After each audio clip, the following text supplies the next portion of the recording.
রংপুর বিভাগের মধ্যে 2024 সালে সর্বশ্রেষ্ঠ কলেজ হিসাবে নাম ঘোষিত হয়েছে নীলফামারী সরকারি কলেজ এবং এই কলেজের সর্বশ্রেষ্ঠ কলেজ হওয়ার জন্য পুরস্কৃত হয়েছেন নীলফামারী সরকারি কলেজের সাবেক প্রিন্সিপাল দিদারুর রহমান স্যার।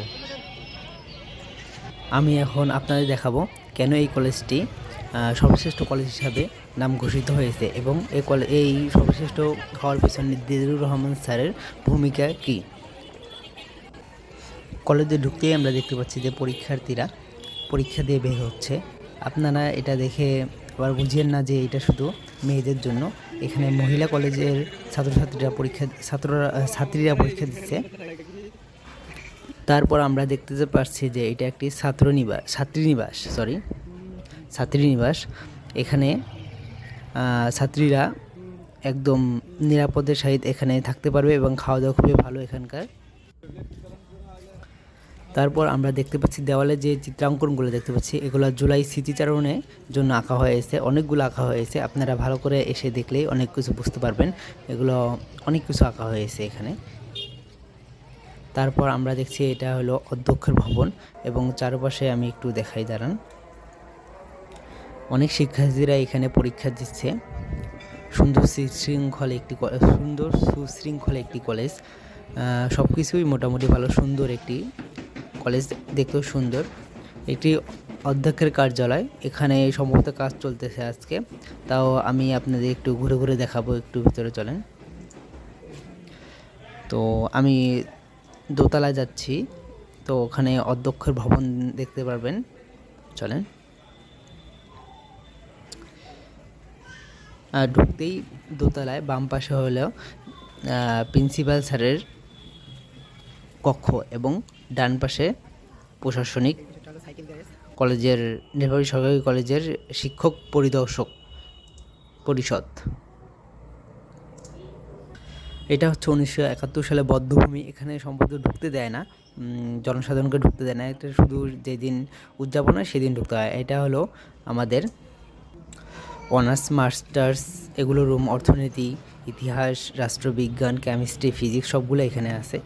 তো সামনে যাচ্ছে, এটা হলো বাংলা, নিচে বাংলা, মাঝখানে হলো রাষ্ট্রবিজ্ঞান এবং ওপরে হলো গণিত বিভাগ।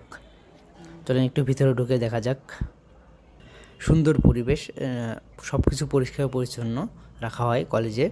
কলেজটা খুবই সুন্দর পরিষ্কার পরিচ্ছন্ন রাখা হয় দেখে এখানে বেশিরভাগ সময়ে সাবেক এমপি আসাদুজ্জামান নূর নিয়ে আসতেন, মাঝে মাঝেই এখানে অনুষ্ঠানে তিনি অংশগ্রহণ করতেন।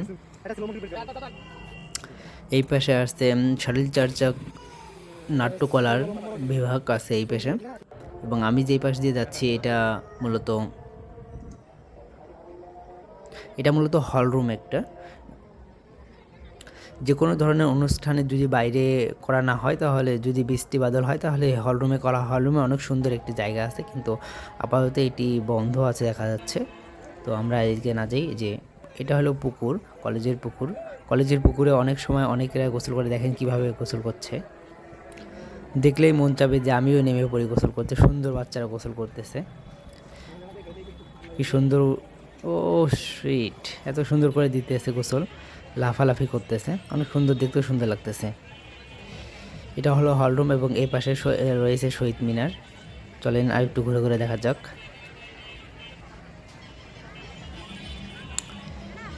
দেখেন কলেজের সুন্দর পরিবেশ, কোনো বিশৃঙ্খলা হেলাধুলা নাই, সব কিছু পরিষ্কার পরিচ্ছন্ন এবং সব কিছু সুশৃঙ্খলের মধ্যেই সবসময় থাকে। বলেন, এখানে এইচএসসি এক্সামিনের গার্ডিয়ানরা এখানে আসে, তাদের জন্য অপেক্ষা করতেছে। একটু পরেই তাদের